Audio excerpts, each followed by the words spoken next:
Une orchidée phalaenopsis est bonne à rempoter lorsque ses racines sont à l'étroit dans son pot.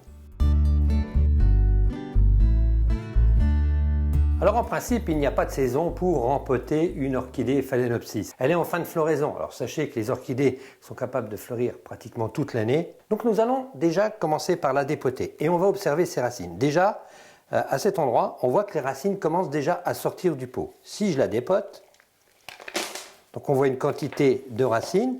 Il y a un chignon qui est à la base, qui est monté sur 2 ou 3 cm d'auteur, ce qui fait que notre phalaenopsis sort du pot. Donc elle est bonne à rempoter. Autre critère, l'état du substrat à la base de cette orchidée, à l'intérieur du pot, on s'aperçoit qu'il est en décomposition, donc cette orchidée ne peut plus s'en nourrir. Seule nourriture possible, un engrais spécial orchidée. Donc on va changer ce substrat. Ce substrat, un spécial orchidée, qui est tout prêt à l'emploi, à base d'écorce, là il y en a largement.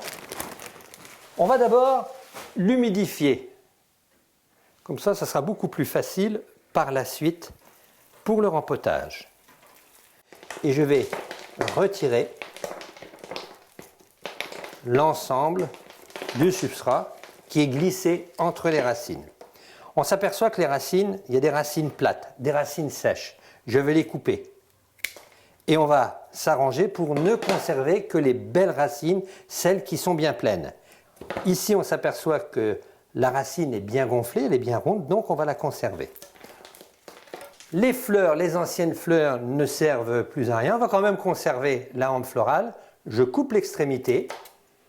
Je vais mettre une petite couche de substrat au fond du pot. Je repositionne, donc toujours dans le même pot, je repositionne mon orchidée. Et là, le but, c'est de pouvoir glisser le substrat entre les racines. Donc, c'est la plus grande difficulté. Alors, il ne faut pas hésiter à secouer l'orchidée sans blesser les racines. Vous remarquez que j'ai conservé les 2 tuteurs, des tuteurs qui vont me servir à accrocher les futures hampes florales.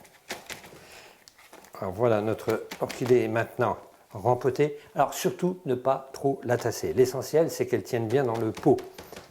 Elle est prête maintenant, vous la réinstallez maintenant cette orchidée dans un endroit très lumineux mais sans les rayons directs du soleil.